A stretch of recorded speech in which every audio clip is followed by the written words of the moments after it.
नरबख्शी हत्यारा राजा कोलिंदर की कहानी। जनवरी 2000 उत्तर प्रदेश के सुर्खियों में धीरेंद्र सिंह नामक एक हिंदी दैनिक के पत्रकार की रहस्यमयी हत्या का जिक्र हो रहा था। धीरेंद्र का लापता हो जाना लोगों के दिलों में आंधी भर गया था। इसके बाद ही राजा कोलिंदर के नाम से एक अत्यंत खतरनाक व्यक्ति के बारे में सुर्खियों में आने लगा। राजा कोलिंदर एक अनोखा मानव हत्यारा बन गया था। व्यक्ति के पर्दे के पीछे छिपे रहस्य। राजा कोलिंदर, जिसका असली नाम राम निरंजन था, एक 50 साल के व्यक्ति थे। यह कथित रूप से नरबख्शी थे, जिनके बारे में यह सुनने को मिलता है कि उसके 14 लोगों की हत्या कर उनके दिमाग का स्वाद चख लिया था और उसके बाद उन्हें उबालकर सूप के रूप में पी लिया था। लोगों की हत्या करके उनके शरीर के छोटे छोटे टुकड़े में काट देना उसका अनोखा अपराधी रहस्य था। उसका दिमाग खाने का विकृत मनोवैज्ञानिक उसे और भी खतरनाक बना देता था। हत्याओं का पार्टनर वृक्षराज। धीरेंद्र सिंह की हत्या के बाद राजा कोलिंदर के प्रकरण में पुलिस का गहरा जांच करने के बाद पता चला कि राजा का साला वृक्षराज उसके अपराधी कार्यों का पार्टनर था। वृक्षराज और राजा कोलिंदर का गठबंधन था।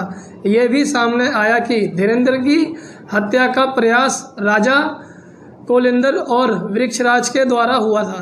धीरेंद्र को धड़ और सिर को इलाहाबाद रीवा रोड पर फेंक देने के बाद उसे उन्हीं की वजह से छिपाने की खोज में लग गई थी।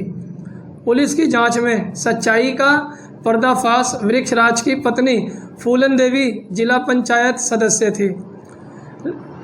थी ने पुलिस को राजा कोलिंदर की सच्चाई बताई। वह बताई कि राजा कोलिंदर ने धीरेंद्र की हत्या की है।